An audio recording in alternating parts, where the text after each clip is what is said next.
It's very simple. Israel pulled out of Gaza in 2005, basically taking all of its Jewish settlers, all of its Jewish towns, everything took out and let the Arabs rule themselves. And what happened? Israel was bombarded on a daily basis with rockets. It was attacked many times, and it ended up that Israel was invaded and its civilians were massacred in October 7th.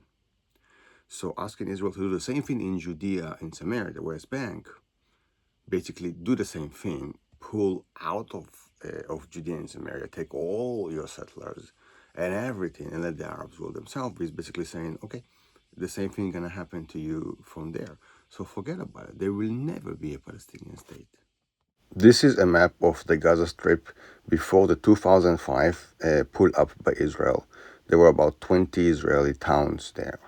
From 1967, the Six-Day War, when Israel took Gaza from the Egyptians, until 2005, less than 500 Jews were murdered in Gaza.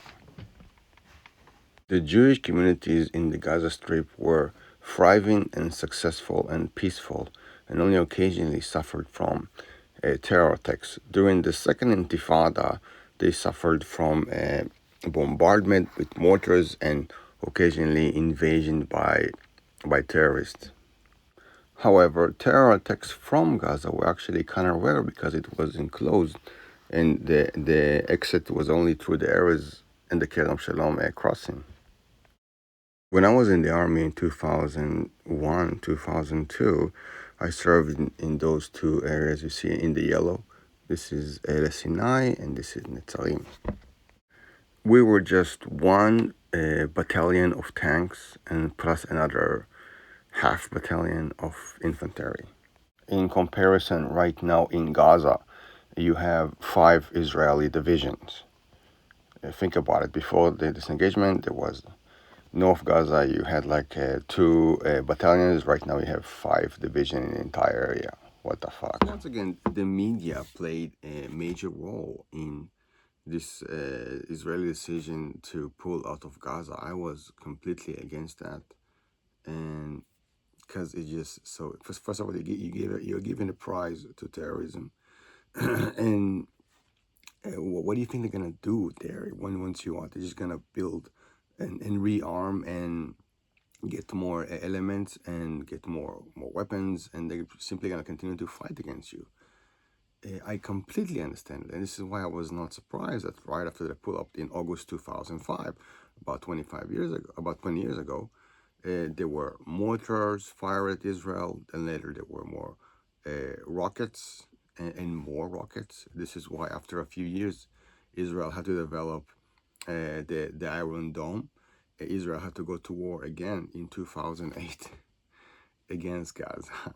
And then in 2014, and each time, by the way, I noticed that each time the Western world, immediately stood out for Gaza. Oh, they are open air prison, and I was like, what?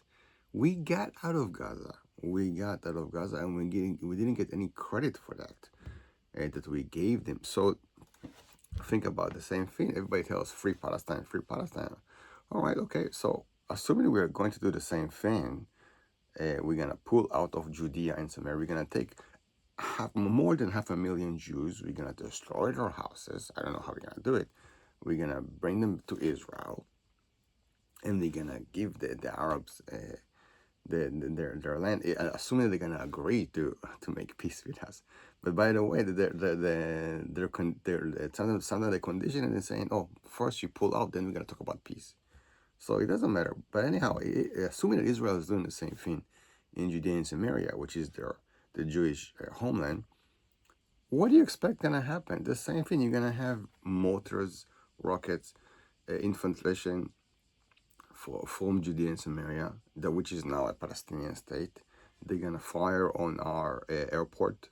They're gonna fire on the center of our population, and eventually they're gonna do October 7. And after the Gaza October 7, they're already talking about doing their own October 7, about infiltrating a Jewish town, massacring the civilians, abducting the women and the children. They're actually talking about that. So why would Israel allow this to happen? Why would Israel? So the lesson from October 7 is to never say never, and and also to listen very carefully to what the enemy is saying. If the enemy is saying that they're gonna do you October 7 again, then they're gonna do it. Trust on that. They're gonna try to do it. Assume that they're gonna do it. Try to stop them before they do it, and that's mean preemptive attack, preventing any kind of grounds, preventing the reach of any kind of elements or and resources to the enemy. And that means Judea and Samaria. That means weakening whoever is in Judea and Samaria, the Arabs. They must be weak, they must be disarmed. If they even dare to say anything that they're gonna do this, arrest them and even execute them. Okay, capital punishment. You know, I think one of the lessons from October 7 is capital punishment. If some people were executed 20 years ago, like Yahya Sinwar, October 7 would probably never happen.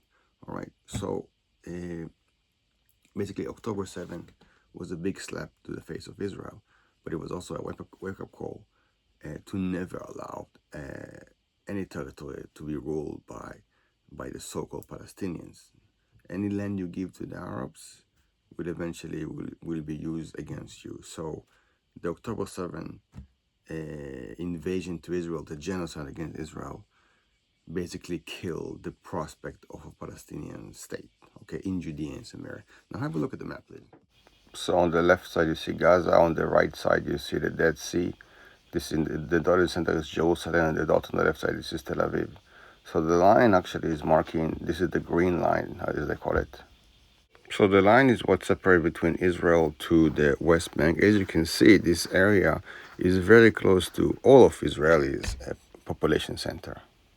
Now, more than that, this entire area is a mountain area, so it's actually overlooking down to the Israeli Jewish town. You can see Tel Aviv very clearly, actually, from those areas.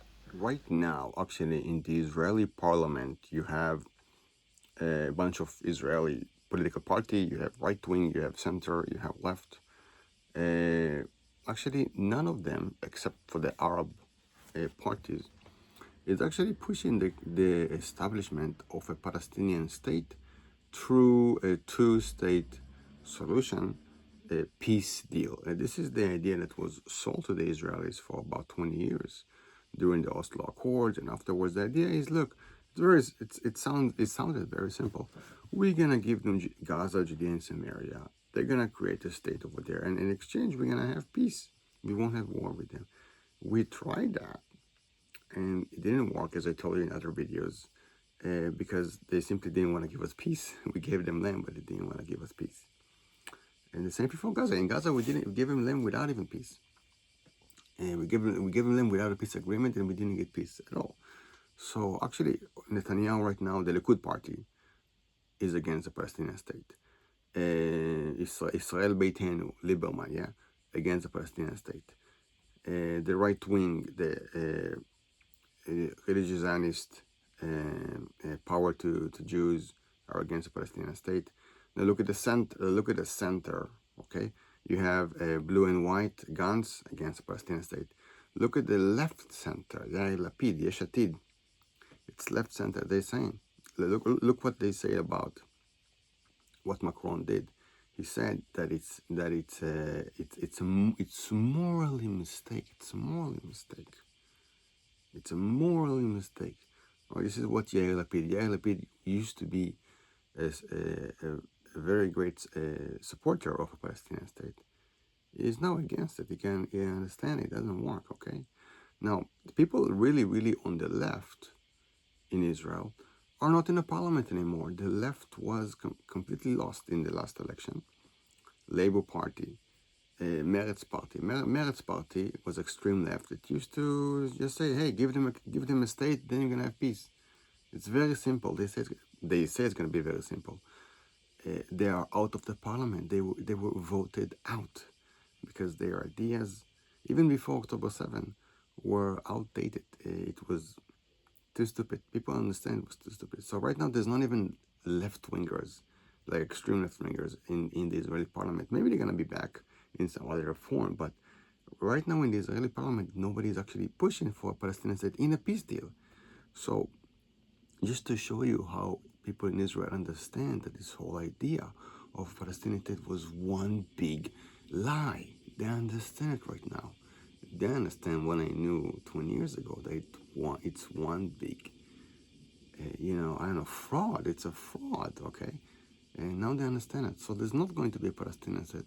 What's going to be in the alternative?